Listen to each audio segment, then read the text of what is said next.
দেশব্যাপী অটোরিকশার দৌরাত্ম্য কমাতে এবার নিয়ন্ত্রণ নীতিমালা তৈরি করেছে সরকার। সংশোধন করা হচ্ছে আইনও। এরই মধ্যে খসড়াও চূড়ান্ত করেছে স্থানীয় সরকার বিভাগ, যেখানে বেশ কিছু পরিবর্তন থাকছে যা বাস্তবায়ন হলে পাল্টে যেতে পারে রাজধানীর চিত্র।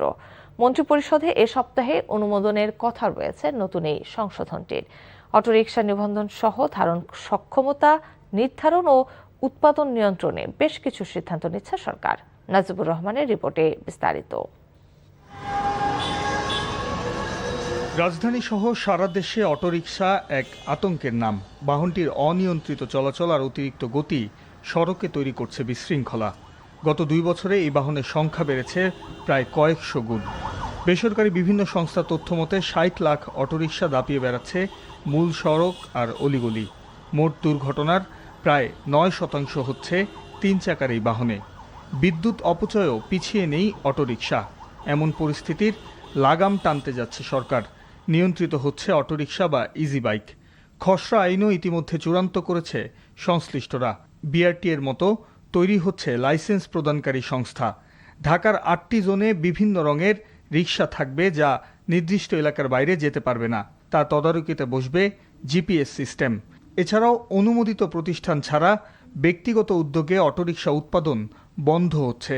একটি বাহনে কতজন উঠতে পারবেন সেখানেও আসছে বড় পরিবর্তন। বিচরণ ক্ষেত্রেও কিন্তু এই নীতিমালার মধ্যে আসবে, যেটা আমি বললাম যে 8টা কালার ভিত্তিক জোন নির্ধারণ আছে। এই জোনের বাইরে তারা যেতে পারবে না, এবং জোনগুলো আবার ছোটও করা হয়নি, কারণ জীবিকার প্রশ্ন আছে। এবং জিপিএস বসানো থাকবে, সেখানে ছোট চিপ বসানো থাকবে, এবং জিও ফেন্সিং করা হচ্ছে। অর্থাৎ তাদের আসলে সুযোগ নাই এখন মূল সড়কে আসার। এবং যেহেতু বিধিমালা তৈরি হয়ে যাচ্ছে এবং এদের নিবন্ধনের আওতায় আনা হবে, তখন আপনার আইন প্রয়োগের বিষয়টা চলে আসবে। যাদের ফিটনেস থাকবে না, দক্ষতা সনদ নাই, লাইসেন্স নাই বা রুট পারমিট থাকবে না, বা জোনের বাইরে চলে গেলে তখন ট্রাফিক পুলিশ বিভাগ তারা কিন্তু আইনটা প্রয়োগ করতে পারবে। নগর পরিকল্পনাবিদরা বলছেন, আইন প্রণয়নের পাশাপাশি তা বাস্তবায়নে মনোযোগী হতে হবে সরকারকে।